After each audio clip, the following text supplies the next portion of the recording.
So the Grinding Locker 2 is more than grinding lock-ins. Now it's the most customizable skate trucks in the market.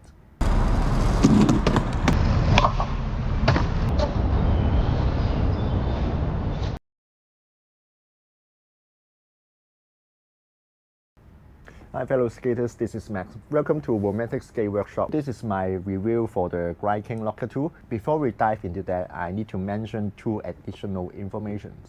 First, my another project, the Perfect Locker Light. My perfect skate light for the lockers is complete. However, I only got one set of them because they are so difficult to make. I literally brought tools and equipment for smartphone repair. The light was converted from previous models. I just took them apart and put them back together. However, those parts are actually very small and delicate. It took long hours just to take them apart and put them back together. It spent me almost 2 days just to complete a set. And I need to solder over 100 parts together without any error. And I will fry the unit with the slightest mistake, and I already lost 4 of them. The newly designed light is completely embedded into the truck, and there is no way you will hit it. However, the process is so time-consuming and pain in the that I stopped making them, unless I got enough money to retire from my current job. The second thing is to get your trucks from Distributors of America. Yes, like all the other trucks, the Locker 2 is produced in China, and it is slightly cheaper to get it here. It's around $65. I got 2 pairs from USA, and I got 1 pair from China. This is what happens when you buy from China directly.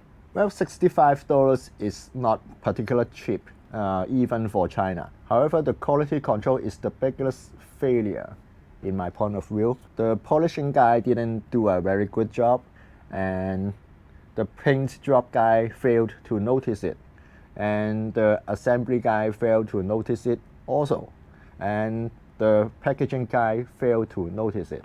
And I wonder if there are any QC person in the process. So you better get your trucks from USA. At least you got some sort of quality control. Oh, I got one more additional information. The founder of Grinding, Donald Cassell, he's holding a mini series, The Truck Off, and he explained a lot in truck designs. If you are a truck nut, be sure don't miss those episodes. Okay, here's my review. I had another video about the Locker 1, so I'm more focused on the difference in this 2.0 video. The Locker 2 had a lot of improvements. Its founder, Donald Cassell, did a great job.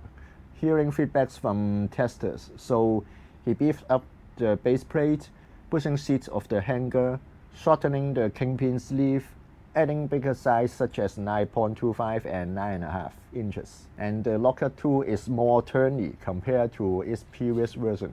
I had no problem with the 1.0 version, but in the second version, it turned so well that I got wheel bites in default setting.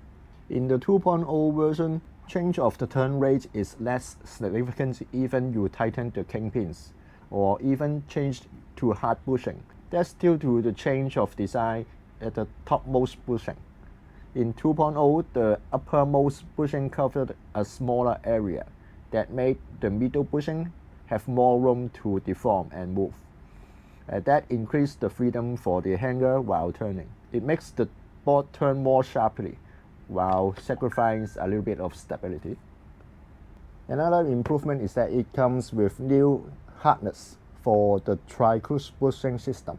The default truck comes with the medium bushing, and now the soft and hard bushing is also available. I weigh around 70 kilograms and I prefer medium bushing.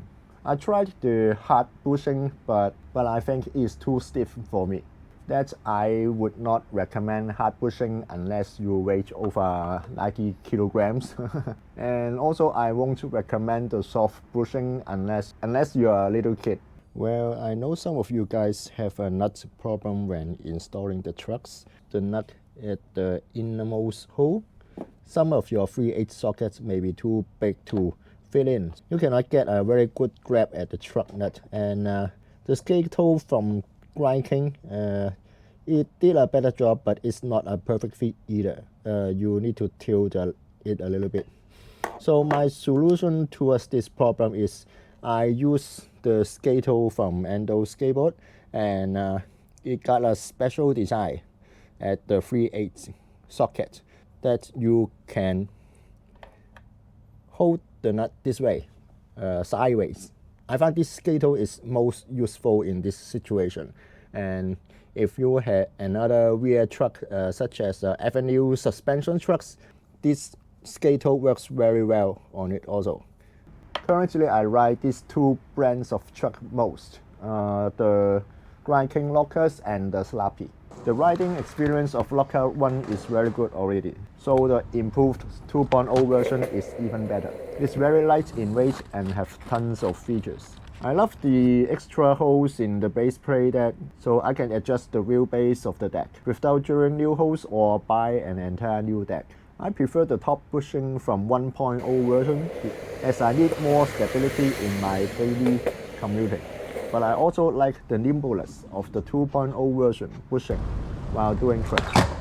Hopefully they will have top bushing for sales individually in the future, so I don't need to buy another 1.0 just for the top bushing. And if you believe in innovation, new technology, low grind clearance and customization, Locker 2.0 is definitely for you.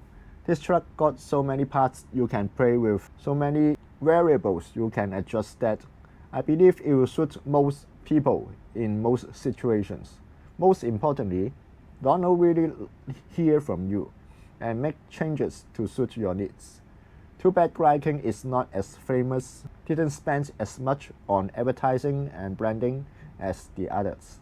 The Locker 2 got many positive testaments from famous veteran skaters that I'm sure the Grind King Lockers had great potential to challenge leading skate band trucks. Well, I really like these Locker 2 trucks, and I wish I could spend more time testing out the tri-cruise bushing. As I'm learning to grind, I may just take out the top bushing for extra grind clearance. Alright, that's pretty much for this video. It's Max from Romantic Skate Workshop. I'll bring up more interesting topics in next video. Okay, see you then. Bye.